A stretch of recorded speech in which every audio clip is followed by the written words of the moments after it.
All right, what up, everybody? This your boy Black Magus back again with another Sharpshooting podcast. Back with my partner in crime, Gaming Enclave. Say what's up, Pete. Hey, what's going on, guys? Just quickly before we move on, I just want to thank everyone for the support they showed on that Royal Rumble podcast. I think it got something like crazy, like 1,000 views or something. Is that Yes, right? thank you very much. It's around 1,200, maybe 1,300 right now. It keeps going up. It's not going up as fast as it was. That first 2 days, I got a message from YouTube, and they were like, "This video's gotten more views in 2 days than any of your other videos over the past month." I was like, "Geez." That's crazy. So thank you for showing up. I'm gonna have to work on fixing, the chat setup and all that, so it can be more interactive. Because I think we are in agreement, right, that for the next pay-per-view, we're gonna go live again, right? Yeah, that's the way we're going to do it from now on. Straight Okay. after the pay-per-view, we're going live, just Okay. So discussing yeah, everything. expect that once Fastlane is over, we will be going live again. Hopefully, I can get Fly Modem to come through. If not, hopefully someone else can come through. We'll see how that works out. But thank you very much for that response. That was really cool. Glad you guys enjoyed it. Also, glad you guys enjoyed my little victory dance about picking Roman Reigns right. That's closing in on 1,000 views too. So thank you for that as well. Great support. Great support. Yeah, I know. It's funny because now I'm thinking I need to do something with Curtis Axel. I feel like Curtis Axel, this whole, Curtis Axel main event thing needs to continue. I feel like it's something that WWE needs to look into using. Have you seen his tweets lately? No, I actually haven't a look. The only thing I heard about Curtis Axel is apparently there's a rumor that he's still in the ring waiting to get eliminated or waiting to eliminate Roman Reigns, right? I mean, he might not have left Philadelphia. He might have just sat in the middle of the ring. It was like, I'm not leaving until I get justice. Someone, He's had a couple of tweets where he was just like, I was robbed. He was like, the Lamb guy knocked me out of my spot. I should be main event at WrestleMania. His tweets were hilarious. He definitely. Hold on, let me see what it was that he said. Yeah, his first tweet, right after Royal Rumble, got jumped by Lamb Guy and lost my spot in the Royal Rumble. Never eliminated. I'm your winner, damn it. I want Brock Lesnar at WrestleMania. Then he tweeted, "The people know you all saw trending worldwide during whole Royal Rumble. I want my WrestleMania match." And apparently he tweeted something right before SmackDown went live too about it too. So he's playing it, and I hope they do let him play this and use this because it would be just hilarious to see this guy try to like run in on Brock and get mad, run in yeah. on Roman Reigns and gets mad. You know what I mean? To prove that It, he's the winner. it would be a nice touch for them to do that, something small like that. Yeah.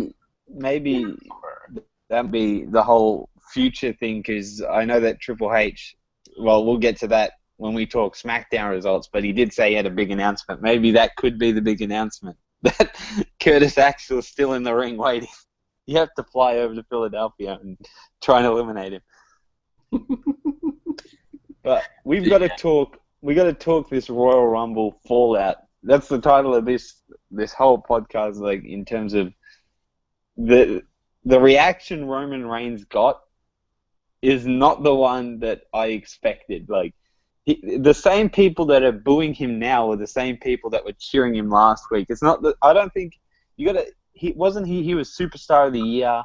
He's Yeah. he's a very popular wrestler, but I think the thing is, they don't hate Roman Reigns. They hate that he won. That's how Yeah. I see it. I agree, and it's funny because I got into school a couple of discussions in the comment sections of our Royal Rumble after podcast, and one guy, he was saying how he felt like people were just like being spoiled, and they feel like they get whatever they want, and now they didn't get what they want, so now they're upset. And I was like, it's not that people didn't get what they wanted.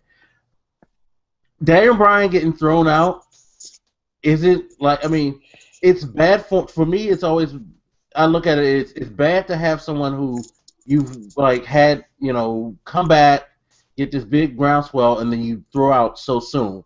He was only in the Royal Rumble for maybe 10 minutes, 15 tops, and him being someone who clearly is one of your top stars, I don't think he should go out that early. It's like all your other top stars you let work longer.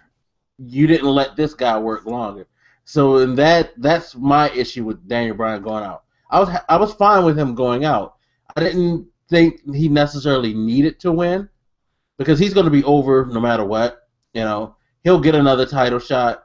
Just because it's not at WrestleMania doesn't mean he can't get it at SummerSlam or some other spot.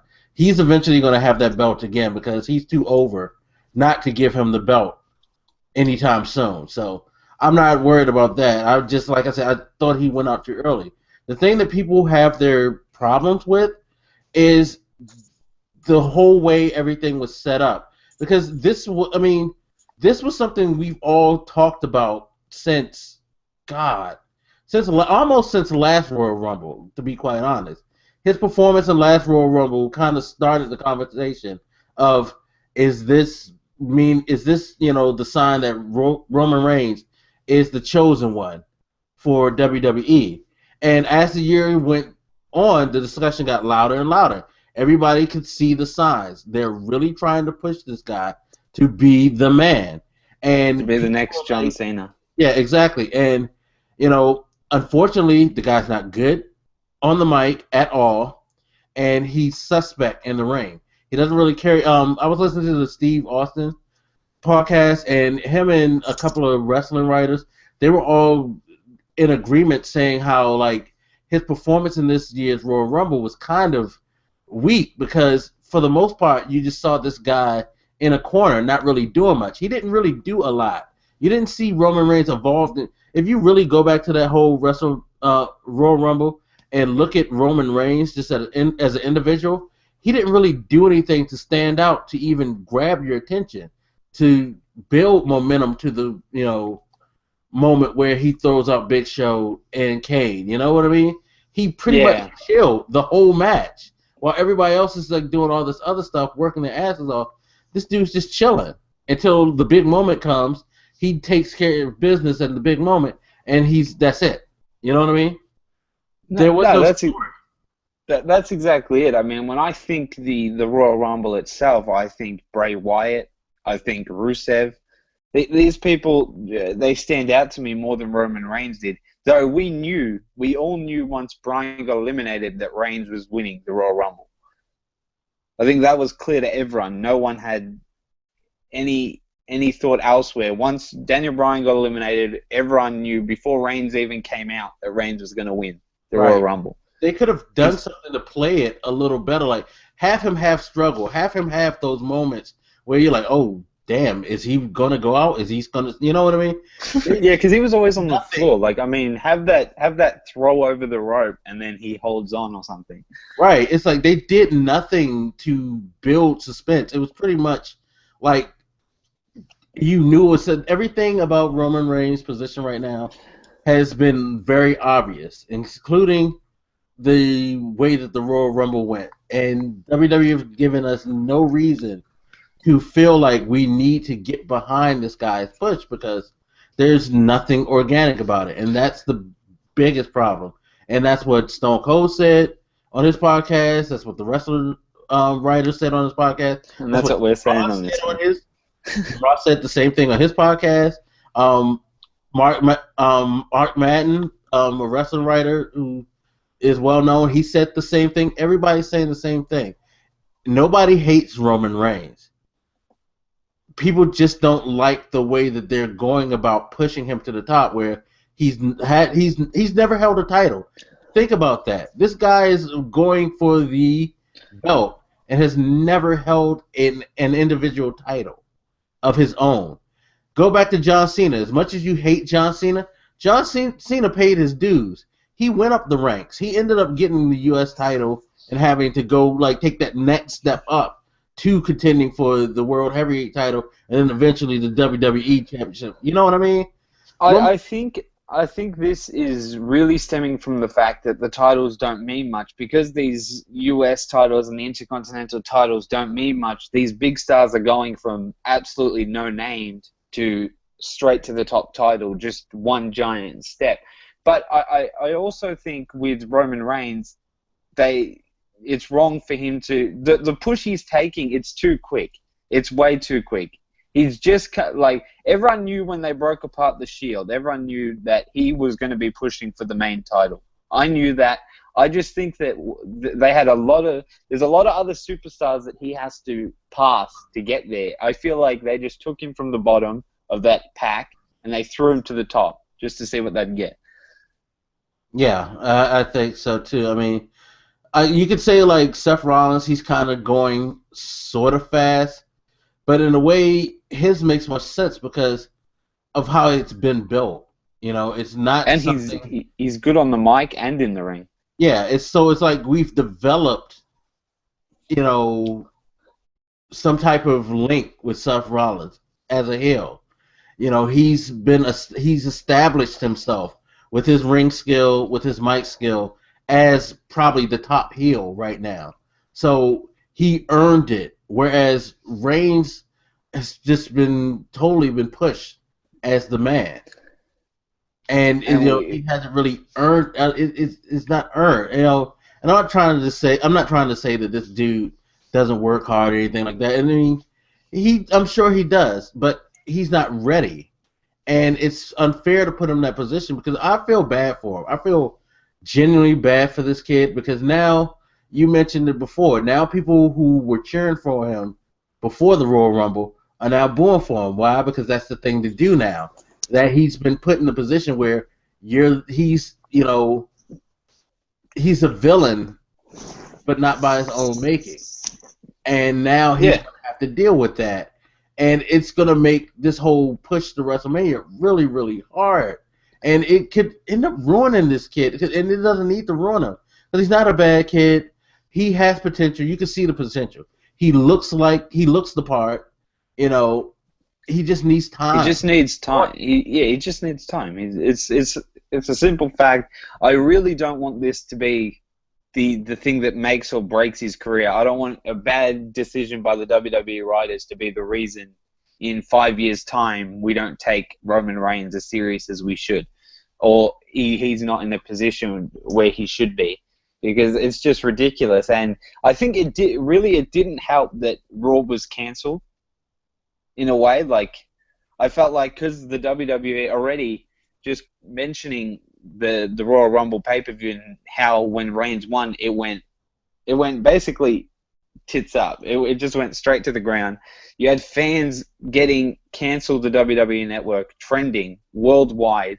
I heard that the actual page to cancel the WWE Network was so flooded that people could not get onto it.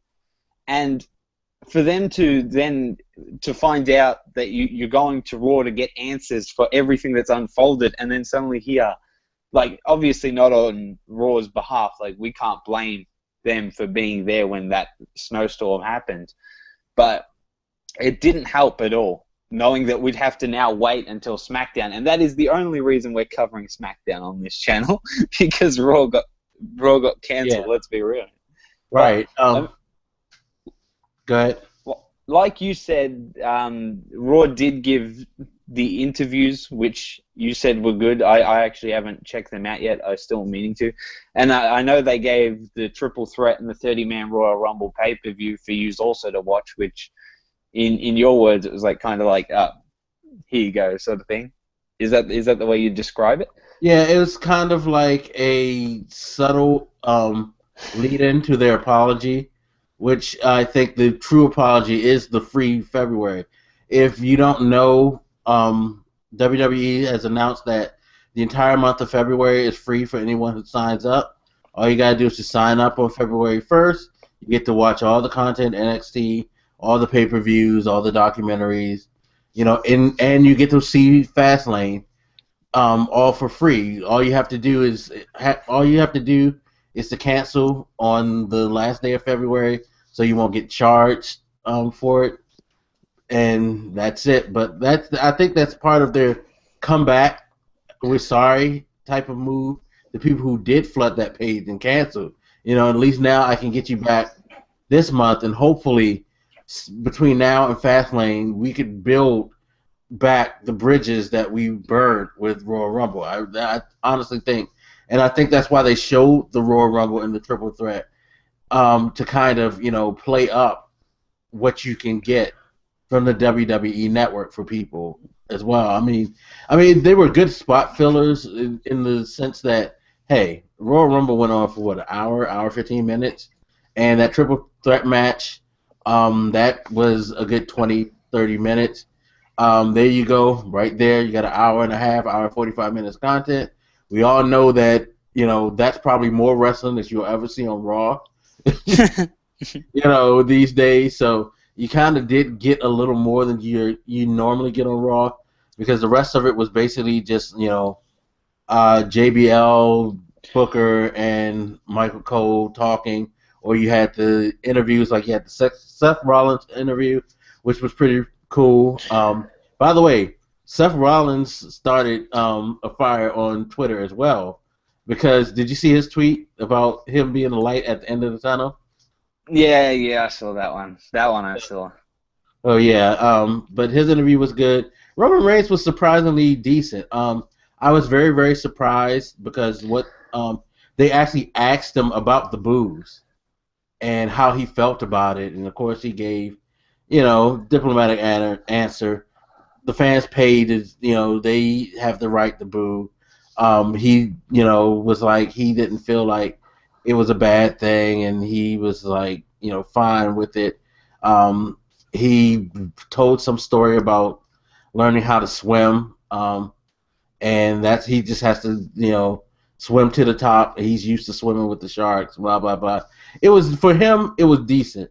For most people, you would be like, damn, you kind of off today, but for him, it was an improvement. It was about as close as I've seen him being natural, so that was, a good thing about that. It wasn't the best, but at least it seemed a little bit more from the heart, as opposed to his other promos, which always come off like, a 10-year-old wrote it for him or something like that. Sorry, Vince, but you're right. You write like a 10-year-old. I'm sorry.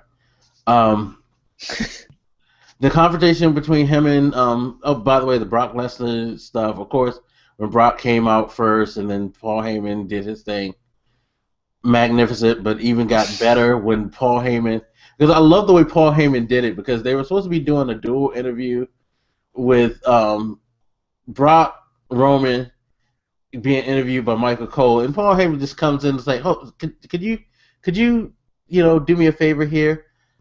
I want to ask the questions here, so I need you to leave."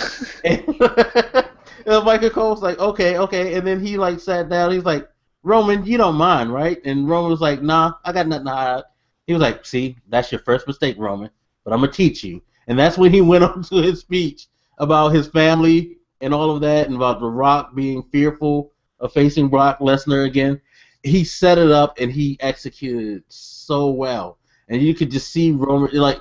And to his credit, Roman reacted. It wasn't not the best, but he reacted the way that most of us would react when being told something like that. You could kind of see a look on his face like he's trying to stay, stone cold, like he's smooth, but you could just see like the little tweaks.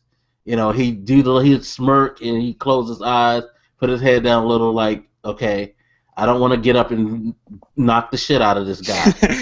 You know what I mean? So he kind of played it well. He played not the best, but he played it well. And of course, Brock Lesnar and him, they do the eye to eye thing. I love Brock's attitude, because Brock's whole message for the night was, the reason I'm so good is because I don't respect anybody. I don't care who you are, or what you are, what you've done. I don't care. And that's why I'm better than you. And he told Roman to his face. The biggest thing about Brock that I love about Brock is that he only needs to say very few words to get a really strong message across. where a lot of wrestlers suffer from the fact that they over talk and they oversell themselves, where Brock could only say 3 words, and those 3 words will get you pumped for any match he's in, doesn't matter who he's wrestling. Yeah, definitely. And of course, having Paul Heyman just makes it even better. You know, and because it's funny though, because when Paul was going on that whole like I know your family, and I've spent time with them, you see like Brock give a look at first like what, and then as he keeps going, you can see Brock get this recognition like oh he's about to set him up good. You know, so it was good. It was a really good segment. It was really good. Yeah, definitely got to check that out. And we'll quickly, because there's a fair chunk of stuff I want to talk about outside of SmackDown results, so we'll quickly jump through the live SmackDown, which was, for starters, it was weird hearing that SmackDown was live. When I heard that, I was like, oh, that's odd. But SmackDown, and I thought it was nice they put it in Hartford, too, because yeah, people who couldn't go to Raw had a chance to go to a live event, even though it was a shorter live event. Yeah, it was definitely, in terms of matches, how many have we got here? We got 1, 2, 3, 4. 4 matches, but we'll discuss them as they come along. So, SmackDown itself, obviously it's going to start with Triple H apologizing for the whole Raw thing. He gave his little promo.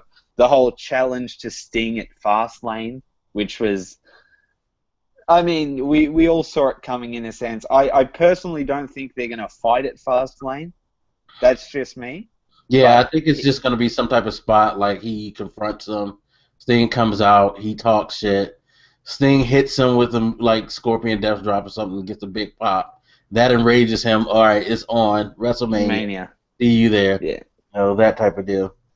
Yeah, guaranteed. And they announced something which shocked me because, like we said earlier, they had the hashtag cancel WWE Network, all this about subscribers unsubscribing, the page being stuck and all that. And now Triple H comes out and announces the WWE Network has hit 1 million subscribers. It was weird because after all that bad, there's a light at the end of that tunnel because what they're losing, they're gaining. So it feels like these people that said they were unsubscribing, a lot of them, would have just talked it up to get retweets and favorites and stuff. There would have been a fair chunk that actually did cancel, but it seems like the people subscribing are definitely outweighing the people that are leaving. Yeah, heavily. I mean, it's just about like anything. I equate it to the whole blowback, like with the Xbox One. I knew a fair amount of people who, despite that policy that original came out with, they were still going to get it because they liked Xbox. And it's the same situation. It's like you're upset, you don't like what they're doing, but if you're a big enough fan of a product, you're going to stick with it and hope it gets better. You know what I mean? And that's the situation with WWE, I think. You know, I think a lot more people stick with it. Will stick with it. We could, if we want to use something that everyone can reference to, I think everyone is going to have to look at the Call of Duty series. If you're a gamer, that series for a while now has been on the downward spiral. But people hang on to the old thoughts, think it's going to improve. But we're here to talk WWE, and Triple H said he's got a magical announcement. I call it a magical one because he said he's going to correct a lot of the things that went wrong. The announcement on Raw, which then led to Roman Reigns coming out. And it makes me wonder what that announcement is going to mean. I'm scared. I know, I think before we started talking, or it was just in my head, I feel like it could be that they're going to make some joke with Curtis Axel and how he's got to get eliminated or Roman Reigns has to beat him to go to Mania. It could be. It'd be a nice touch, but it's got a lot of build up around it in my eyes. Like it just feels like there's a lot of weight behind what Triple H is going to say, and it makes me want to watch Raw to find out what he's going to say, which is good. I think he is setting us up for a joke like the Curtis Axel thing. Because if it's something serious, I don't want it. Because I have a feeling that if it goes the more serious route, they're going to mess with the main event and try to throw in, some extra people, like maybe make it a fatal four-way or triple threat, or make like Roman Reigns have to run a gauntlet or something like that.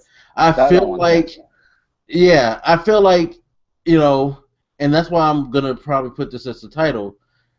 No apologies, no excuses. At this point, what's done is done. The only thing you could do is try to make it better by doing better, in my book. I don't need you to change the course of history. Last year they did that because they panicked. Batista won the Royal Rumble, and people flipped because Daniel Bryan was in there, and they were like, okay, we got to get the people what they want. This time, Daniel Bryan's already had his title shot. I still think he's going to get another run at the title. Still think he's going to have it again.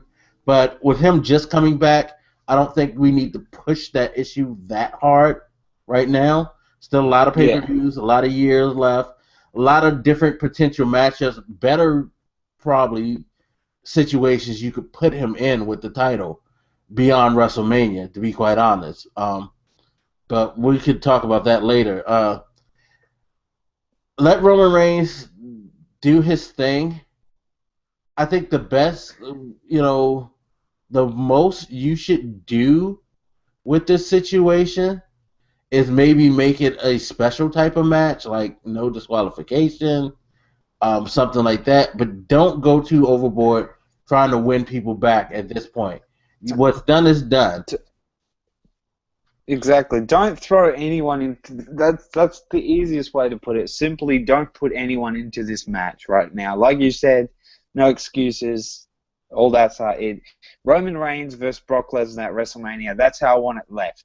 That's it. That's all I want. You want to make it better, make the situation better, make Roman Reigns better, improve the situation, build a better storyline, and build something behind him that's credible, that's organic, that we can get with, But don't force things to appease the crowd.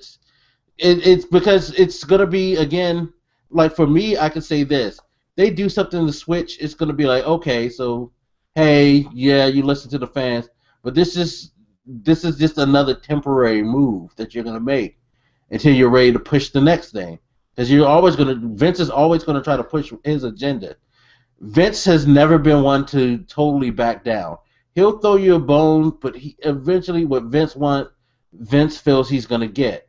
He'll figure out a way to get get the situation that he wants, or he'll kill the company trying, because he's not going to admit to being totally wrong. Never. So don't try to force his hand by making them do something crazy with this match. Just let it be. Let it ride and focus on something else, is my opinion right now. Yeah.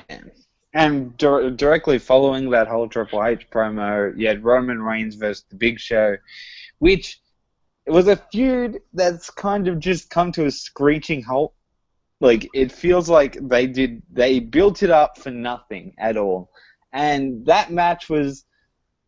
it wasn't the worst Big Show match I've seen, but it was bearable. Like, honestly, Roman Reigns won as expected. I really did not expect the Big Show to win at all. Though it was kind of weird when the Big Show went to the top rope. When I saw that, I'm like, yeah, someone's got to get him down right now before he hurts himself. I saw that and I was like, I didn't even think that the post could be able to hold him, to be quite honest. And I guess that's a step in the right direction for trying to build heat behind Reigns, having him take Big Show off the top rope and throw him down. I guess that was a way to show, oh, look how awesome this guy is, I'm comfortable with that. I mean, personally, I'm not gonna buy it because the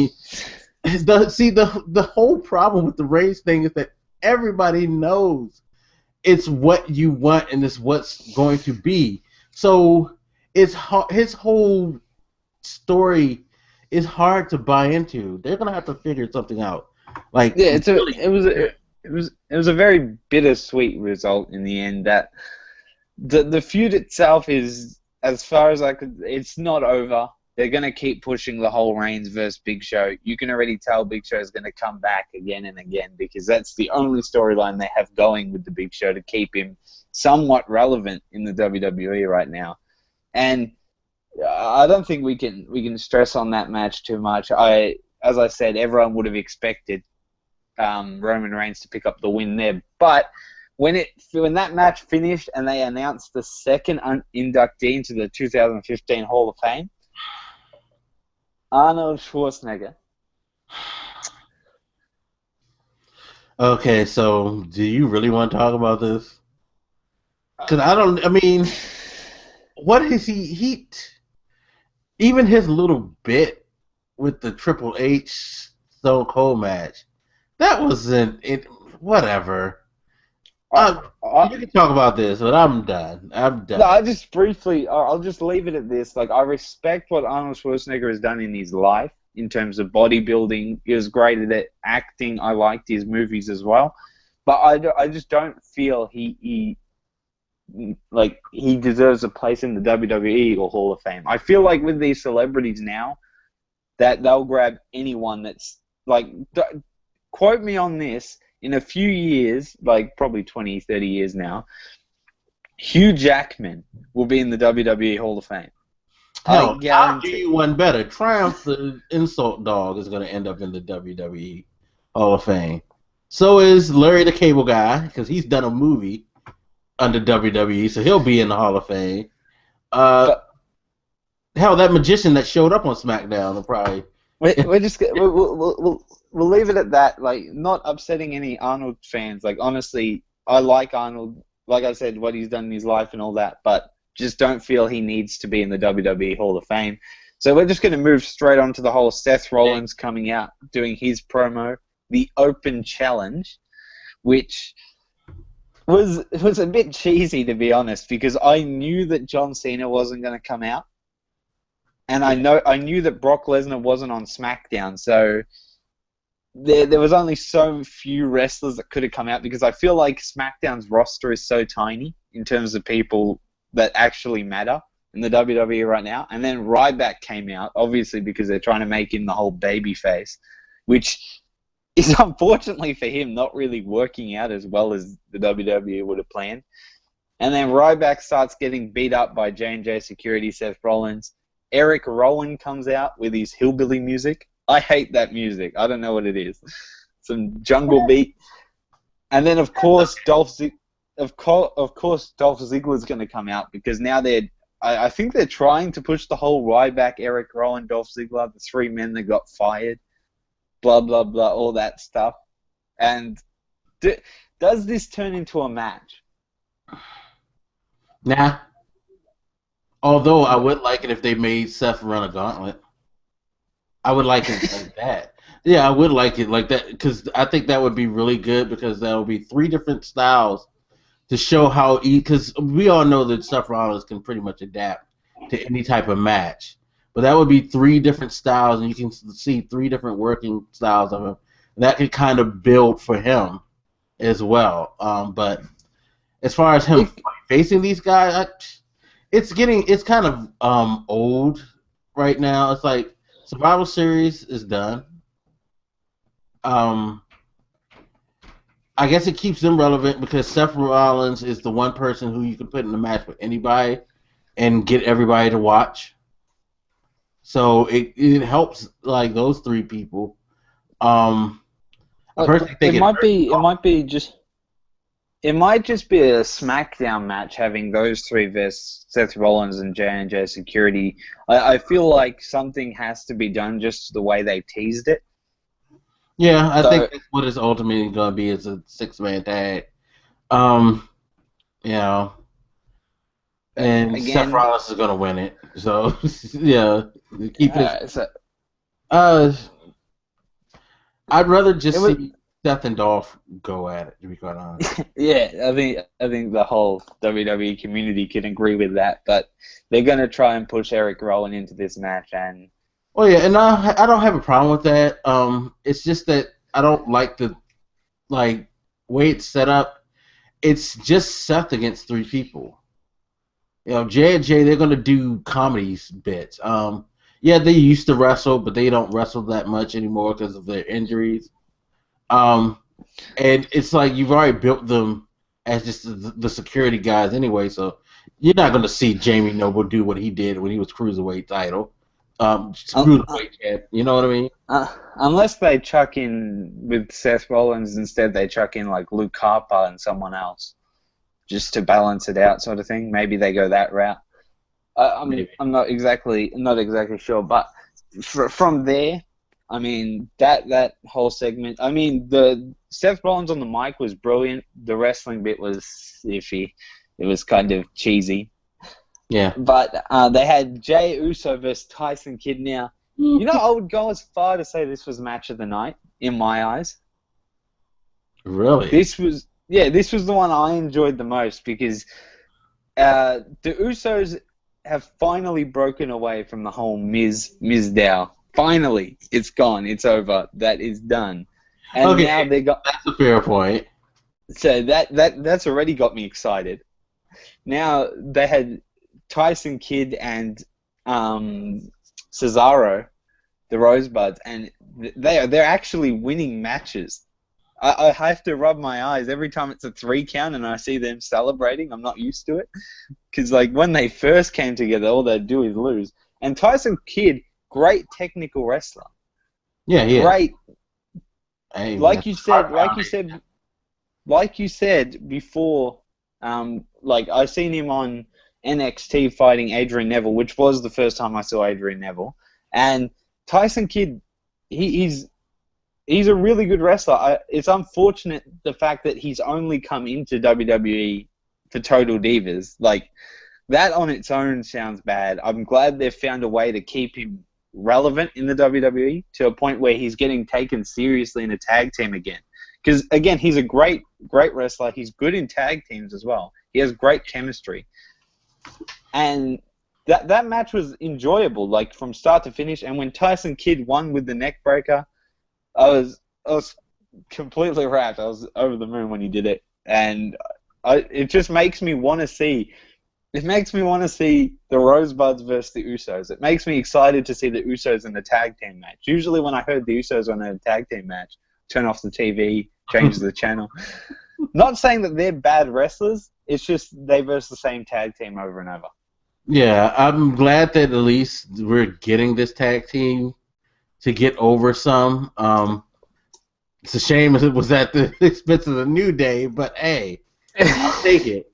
I'll take it because it puts in another tag team that we could seriously watch and that can compete with other tag teams. This tag team division is way too thin. There's just not enough there. Not enough. I mean, I think with this past NXT, we might be getting a glimpse of what's going to happen with another tag team. Because if you remember, Sin Cara and Kalisto were the tag team champions in NXT, and they just lost the belts. So they could be coming out.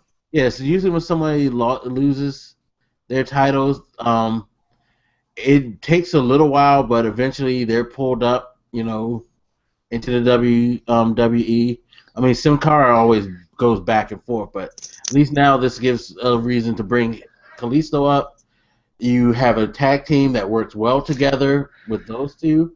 That throws another one in the mix to go along with like the Ascension and the Usos, Kid and Cesaro. The Ascension. I guess you could say the Los Matadores. I don't know why. Oh, good God. But let's never mention that. That is a new rule on the podcast. They will never be mentioned. They have been. Their tag team is just not working, like ever. I don't know why they keep the same two people together or don't try taking them back to NXT. But with the tag team division is starting to get a bit bulkier. Still, it's very bare bones, but it's starting to gain a few serious tag teams as opposed to Joe. Yeah, there's some other combinations that I'm sure they can make if they work on. I mean, personally, this might not sit well with a lot of people. I wish they would bring the primetime players back. I really think they wasted. I really think they wasted the primetime players' time. as a tag team. They did nothing with them. And I thought that they could have been a decent tag team if they would have took them a little more serious. You know what I mean? But they Yeah, just that did not. no, definitely not. But if that match right there, Jey Uso versus Tyson Kidd, was my favorite match of the night, I would have to say this promo next up was the best. This is probably the best promo I've seen John Cena cut in a while. And it made Rusev look like it actually gets me excited for their match. Believe it or not, like this. At first, when I heard John Cena versus Rusev, I'm like, oh, great, here we go. It's Rusev undefeated. John Cena's going to come in, overcome the odds, win the match, blah, blah, blah. But John Cena cut a great promo for this match. Great. Yeah. Like, perfect. That was almost when at the end when he said the champ is here and you could see it like in his face. This is a good match. This is actually a really good feud that they may have. You know, it's funny because remember I predicted this a long time ago that they were going to have him be the guy to knock the bully off the block when it comes with Rusev. And now that they're really doing this, I'm actually more excited to see John Cena get the belt. And this is something that I didn't think I'd ever say anytime soon. But I'm actually looking forward to John Cena possibly getting the U.S. title. The reason why is because over the years we've talked about this before. The other titles don't really matter. I feel like if you put the U.S. belt back on somebody like John Cena, you can start to you could use him as a beacon for other people to establish themselves. Because now you'll have someone with the belt who you kind of can buy into the championship. You won't look at John Cena holding the belt as a joke. He's not going to promote it as a joke, nor would he allow them to promote him as a joke champion, like Dolph has with the belt, like Sheamus has, like any number of person in the last 3 or 4 years who've had the IC or US belt. They're not Kofi Kingston him. Nah, you know what I mean? John Cena definitely is going to put the belt on another level. And I hope if they take that route, that someone important gets their way to the Intercontinental Championship, those belts start to mean something. Because I'm watching NXT, and the way they talk about the tag team champions over there, the way they talk about the NXT champion over there, you can hear it, the commentators, everyone's got to fight, everyone wants that title, everyone wants to be the top guy. Even in the Divas division, everyone's hungry to get the Divas belt. It makes me miss that in WWE, because no belt should be taken lightly, and I feel like the US and the Intercontinental should be platforms for superstars. Get the Intercontinental, get the United States, then push up to the next level. Yeah, it should go back to how it was. I mean, like I said before, Rock wasn't champion off the bat. He had to get the IC first. Then he had his run as IC, and the IC was always that, like, okay, if you have a good enough run or we feel like you're good enough, then you'll springboard up. And he did that. You need those lower titles to boost people up, and you need everybody to care about the title, because nobody cares about getting the IC title. Before, if I got the IC title, this made everybody look at me. It put me on the map. If I got the US title, everybody's going to look at me, put me on the map. And when it was split, when they had the World Heavyweight title, this put people on notice that you may be, on the rise for the top spot. It's not like that. If you're not fighting for the top spot, you're not fighting for anything. You're not fighting to get better, to improve yourself. You're just milling around. Yeah, the mid card's completely destroyed, and talking as we're talking about tag teams, I think this match I could completely skip it, because this match, the Goldust and Stardust versus the Ascension, it was a terrible, terrible match. Not only was it bad in terms of what actually happened in the ring, it was the fact that the Ascension struggled in this match. like it genuinely looked like they were struggling. Like half the time, they were getting beat down, and then at the end, the only reason they ended up winning was because they're doing the whole Goldust versus Stardust breakup being teased. Like I'm not gonna lie, I called that this is how they're gonna go about it. Goldust and Stardust will break up. They have a match at Mania, and Goldust is gonna go back behind the scenes. He doesn't want to be in the ring anymore. Stardust wipes all that makeup off, wipes everything, and goes back to Cody Rhodes. Yeah. Best for business. And see, this is what I was saying with the Royal Rumble match with the Ascension. I felt like they let the other team get way too over on them, and this doesn't help them. Listening to the Stone Cold thing, one of the guys was saying how he really hated, that whole reunion thing where they had NWO and all of them in the ring, and then they squashed the Ascension. He was like, what they're doing right now is the type of things that'll make people look at them as a joke, and you don't want to do that. You don't want this if you really want them to back up all the stuff that they say on the mic about how they're going to be the best tag team ever known. You do not need them to start out struggling. It doesn't make them look good. It makes them look like just a bunch of clowns on the mic who can't back it up. And you shouldn't do that. You have to, get them over on established people, not just the local talent. You have to let them have dominating matches against established, people. A la Rusev, where Rusev came through and he's been able to dominate people. They have to do that if you want us to take them serious. Otherwise, you just basically got these guys as two bodies who are going to eventually go nowhere and end up like the rest of the tag team division, just looking pathetic, while the Usos struggle to find someone to compete against. Yeah, the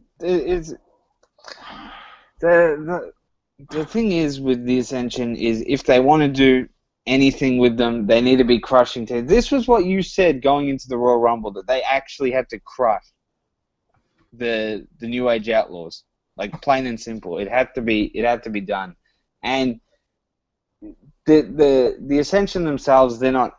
I feel like they're gonna get an almighty push, and then they're gonna become just another tag team. If they do you think that at some point WWE may try and split them?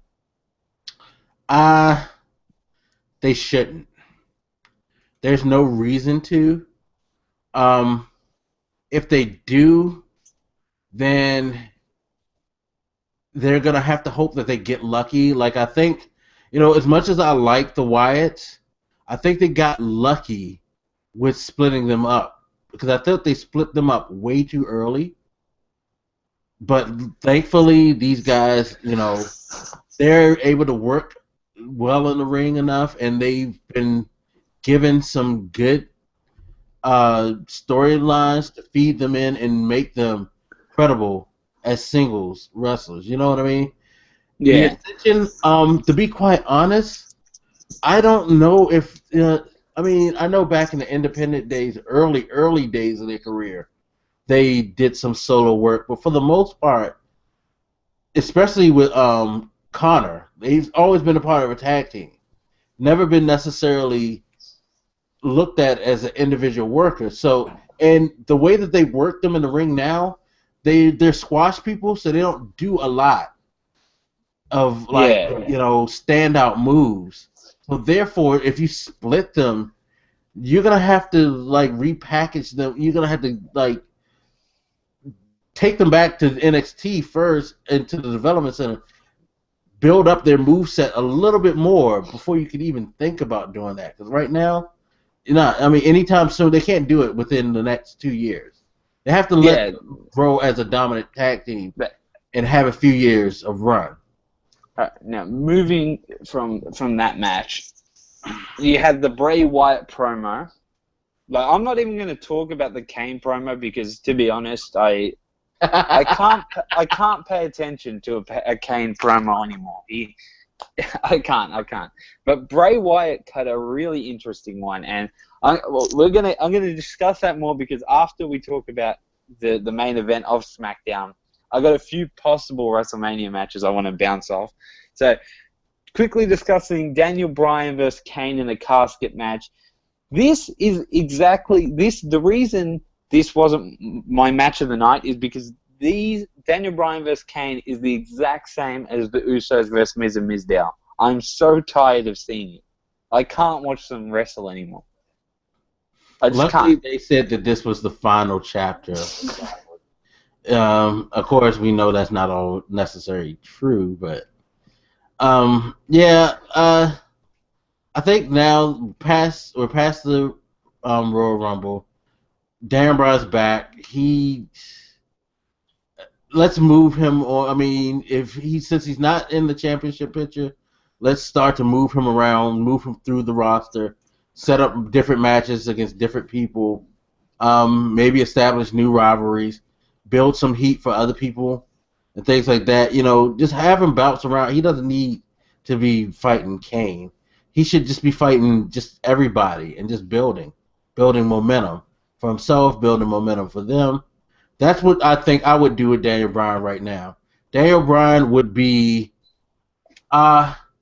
he would be Shawn Michaels when Shawn Michaels came back. Not necessarily straight to the top in the championship match, but he's having the best matches. He's putting on the best performances. He's giving you a show every time he's on TV. You know what I mean? That's what I think Daniel Bryan needs to be right now for them. He's their showstopper, in my opinion. For anyone that is wondering, Daniel Bryan did end up winning that match, which was again another predictable outcome.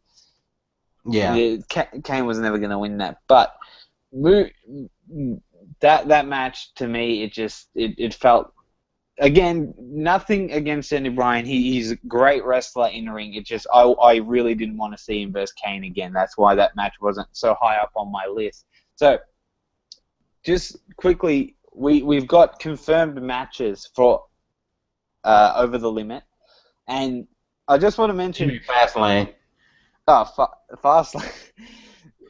I'm just going to say, there's a reason why Fastlane is there, not Elimination Chamber. And Stephanie McMahon did say herself that it was purely logistical because the chamber itself weighs 10 tons, and a lot of arenas they go to feature a large scoreboard above where the ring would be.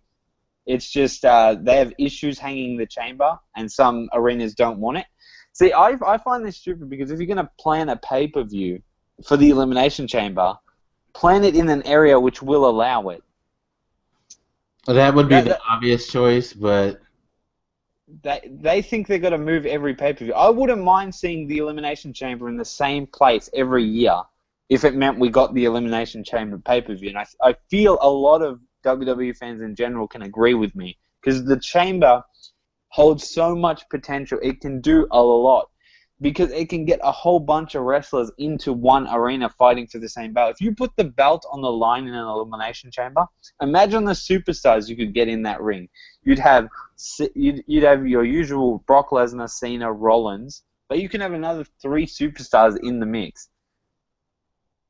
Yeah. Another 3. Think about that. That could do. You could have your Daniel Bryan, your Roman Reigns, and one more. Look, already I honestly think it was the best pay-per-view to have just going into WrestleMania. I think so, but they scrapped it, and Jesus Christ, WWE made me angry again. I didn't think of this until you started talking, though, but the Elimination Chamber doesn't work for this year, though. Because do we need that big of a match leading into Reigns' biggest match? Would you put the championship up for grabs during that with Reigns? I mean, the WWE championship couldn't go if they had Elimination Chamber this year. The WWE championship couldn't be involved. Simply put, because that will put another roadblock for Reigns to get over because You put on that match, it's a great match, even with him in it, and people who everybody would prefer to see outshines him. It does nothing for him. What about if they split the belts? They split the two main belts. Combined the belts. It was a stupid idea, but that in general. I understand why, because again, they disrespect the belts. The World Heavyweight Championship was being treated with much disrespect, leading into the whole unification. But at the same time, that's not your problem. Your problem is you need to respect the belt more, and then you wouldn't have to do unification. And that's the thing. They need to split it, and they need to respect anything that's not the WWE Championship. No, that's exactly it. So, talking matches for Over the Limit. Confirmed matches. There's 2 confirmed, and there's Nikki Bella versus Paige for the Divas Championship, what happened to Natalya going for the belt? Did she actually end up getting a title shot, or did they just jump completely over her and grab Paige? She's gotten a couple of... I don't think she had a title match. I think she had non-title matches, a few single non-title matches, and I don't know. She actually pinned Nikki, which in WWE's eyes, you beat the championship, you're in line. I don't know what they did. They just completely skipped her. Trust me, it has its purpose. There's going to be an episode of Divas that'll make sense of it all. That'll cover it for us. Because we know that the way that they do the booking for the Divas matches is all based on what's going on with the TV show. Yeah, you can already tell that it's going to be some stupid storyline like Natalya feels Paige is taking her spot, all that. But yeah, you got Cena versus Rusev, and you've got the Triple H challenge thing, which is the 3 basic, the only 3 that are mentioned for Over the Limit. Obviously, a lot more will come in the future, getting closer to the pay-per-view. More than likely, the last week they'll think of just 2 or 3 matches they can just throw in. But so far, the pay-per-view, if I can almost tell that Paige is not going to win that match. I feel like Nikki's going to win it.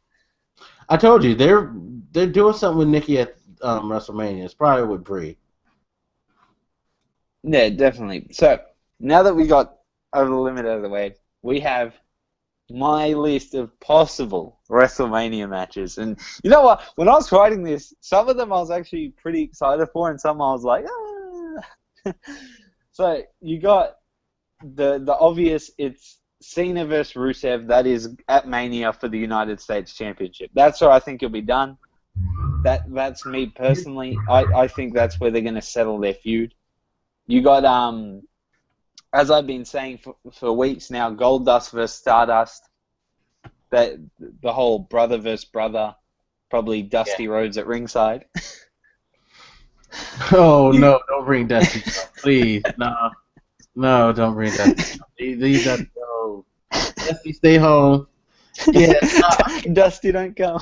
Yeah, it's okay. Can he even move to the ring? Like, quick enough. Can he even travel? He might do a few in-ring moves. Might get involved. No, I don't want to see Dusty. Oh, you got your Miz versus Mizdow, which I bet a lot of people in the WWE right now are expecting it. It's only a matter of time before they break them up. Sandow needs to be on his own. It was funny. Miz and Mizdow was funny, but WWE have a real problem with letting ideas go or letting tag teams break up.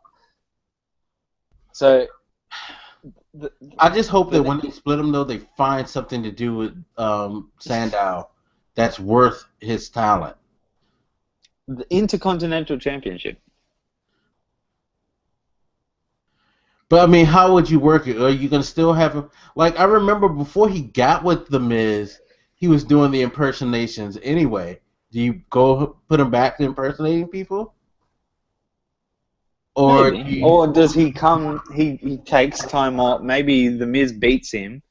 Oh well, I'd assume if they verse at Mania, Sandow's gonna win. That's just my assumption.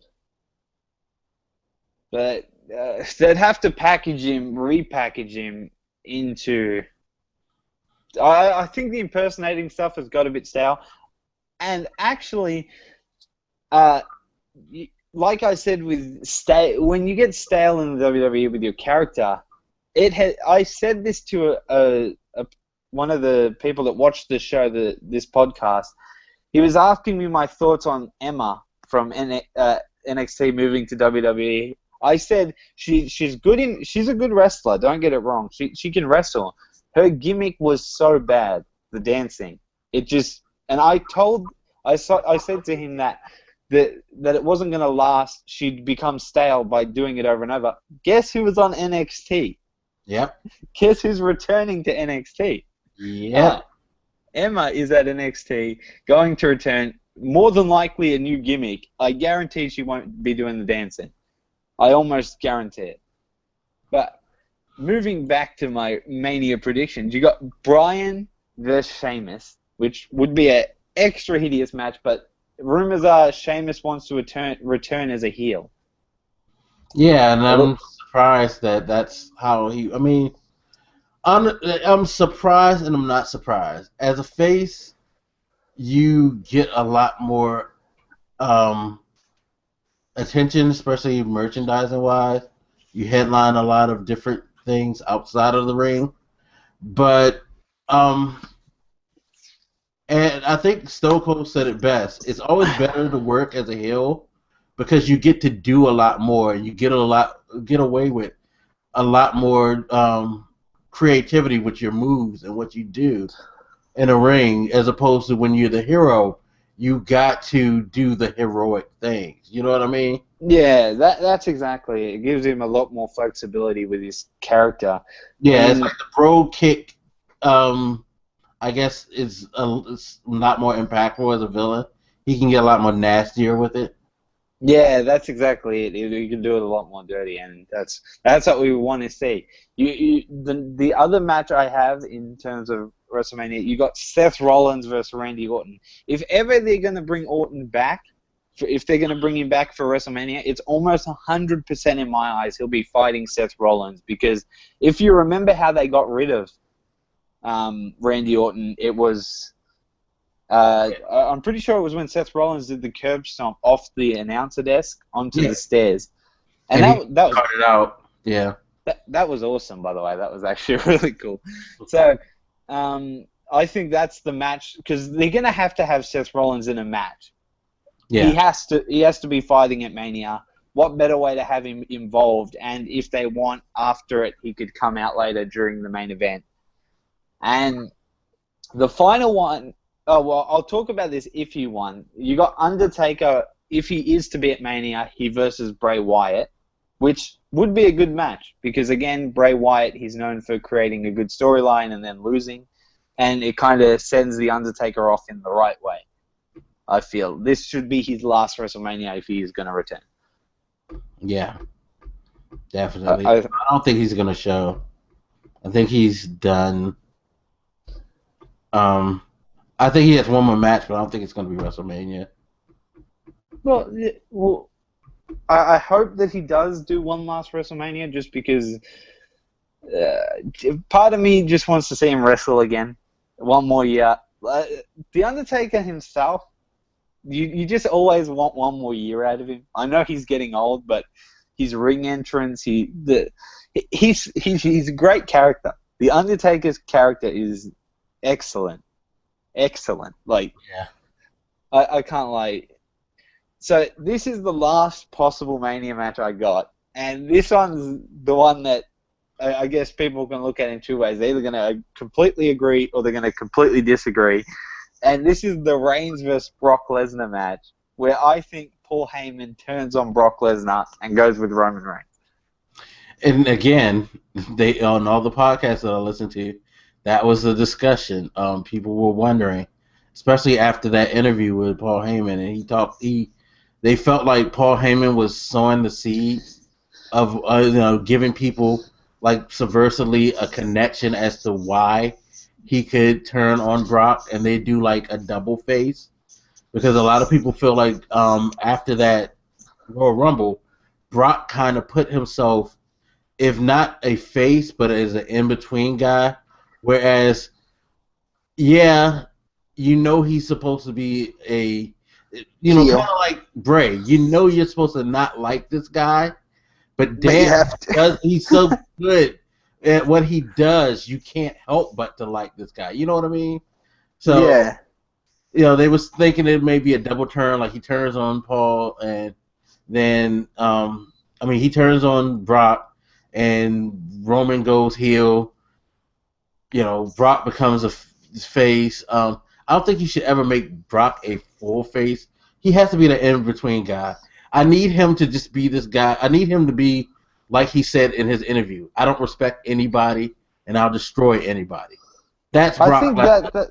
that's the best way, but it would also be great if they can get this to happen, because I think a Rollins heel turn would be completely unexpected for a majority of the WWE community, and it would be good for his character, I feel.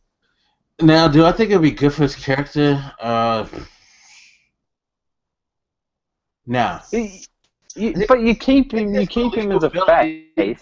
as bad as he is with his like skills, I more so believe him as a face now than I can as a heel, because you've already opened that Pandora's box. You let him talk. If you would have left it like it was in the Shield, where he just like looked the part and didn't say anything, it would have been fine. But I really think that a lot of his his problems lie in he cannot speak. And while putting him with Paul Heyman, that would be amazing. He could just stand there in the background. I know. I can say just for me, I don't know if I believe it, because he's already created this air of disbelief for me, and he has to work at it. But Paul Heyman, I don't care who he works with, he'll make him look great. I mean, my God, he made Rod Baxel a thing. So hey, if he can do it for them, he can do it for Reigns, definitely. He can do it for anyone. So the final thing that I think I want to mention, and I feel personally it does need a mention, was the whole Vince choosing to use symbols instead of numerals because he feels it's outdated. I always thought it was clean having one. You've gone to 30, you may as well just keep going. I think it looks clean. It lets people know which one's which. But now he's gone with symbols, and WrestleMania 31, everyone knows it's the play button, which is, it's basically, the symbols are to distinguish each event, and WrestleMania 31 is to represent the Silicon Valley, which is near the Levy Stadium in Santa Clara, which, I don't know, I just don't feel like symbols are going to work within this. Like, obviously, I want to see WrestleMania. I don't mind what they have, but I think numbers were the way to go. I don't know why Vince changed his mind. It's like Vince can't keep... He's never happy. He's never satisfied, Vince. He just needs to change everything. Who knows what the hell Vince is thinking with that? It doesn't... Yeah, the Why now? play button thing, it's just like... No. No. I mean, I'm looking at the logo now, and it's like, this does nothing to signify which WrestleMania you're on, to celebrate the history. It's like, at least with like, say, the Super Bowl, they always use Roman numerals, and even though that can maybe confuse some people, at least that it's the number. That play button, what the fuck is that? Like, seriously. Again, I feel like, why now? That's the only thing I have to say to Vince. It's like, why after 30 WrestleManias do you feel the need to change it? But that's just about everything covered in terms of the Royal Rumble fallout, all the way through SmackDown and to. Yeah. There was so much to take out of the Royal Rumble, the aftermath of it, because the WWE community went up in shambles. Yeah, I will say this. For what it's worth, it's made the conversation a lot more compelling. It's put a little air of uncertainty in the future, which I've always thought was good. One of the best things about the Attitude Era was that you didn't know what the hell was going to happen next. And 2014 was like the year of predictability. And leading up until the Royal Rumble, it's all been predictable. So if they could generate any air of, like when Monday with that announcement, if the best scenario would be for it to build controversy that would make people wonder what the hell is going to happen next. I don't want it to be any manufactured. We're going to add this person, that person into the mix to make this a more compelling championship match or anything like that. Nope. Again, Reigns got it. Let Reigns get his shot. Don't do any switcheroo this time. You did that last year. Okay, cool. This year, just let it go. You can build something off of that match. I mean, you said it yourself. Rollins could come out during the main event. He still has that Money in the Bank, and that Money in the Bank still looms pretty large for WrestleMania. That would be one hell of a cash in on whoever it is. You know what I mean? Yeah. So there's stuff you could do to salvage your main event. You feel like your main event is in total shambles. You don't need to push the panic button and just do a 180. I don't know. It's going to be interesting to see how this year is going to play out, because it's been a rough start for them. They've had bad shows, bad decisions, bad pay-per-view. They're sliding right now. They're sliding. That's it. Well, that's just about all our coverage. This show was a bit longer than most of our Raw reviews, which is good that we were able to get a lot of information, a lot of topics out, considering there was basically no Raw. Yeah, exactly. Royal Rumble did a lot. Definitely. It definitely did a lot. But anyway, if that's it, I guess we should just say our goodbyes, huh? Yep, that's it. All right, then. Go ahead and say your goodbyes, Pete. Yeah, thanks everyone for watching. Once again, thanks for all the support you've been showing the podcast, and we'll catch you all in the next episode. All right, and to echo him, thank you for all the support. Really appreciate all the support you gave to the Royal Rumble video. That was great. Hopefully we can get the same type of audience for Fastlane, even though Fastlane's not really a main. Pay-per-view, I feel like it's going to be probably the second most important pay-per-view this year, because it's a lead into WrestleMania and how it's going to bridge the gap between Royal Rumble Fallout and WrestleMania Hope. So definitely stay tuned for that. Always stay tuned every week for the podcast. It'll be posted regularly. We'll go back to our regular schedule now that the weather has cleared out, and will allow for Raw to go as planned this week. But that's pretty much it. Make sure to check us out. Make sure to check out Pete's channel, my channel as well, for gaming, news, all types of stuff. And we will see you guys next time. Thank you. Have a good evening. Catch.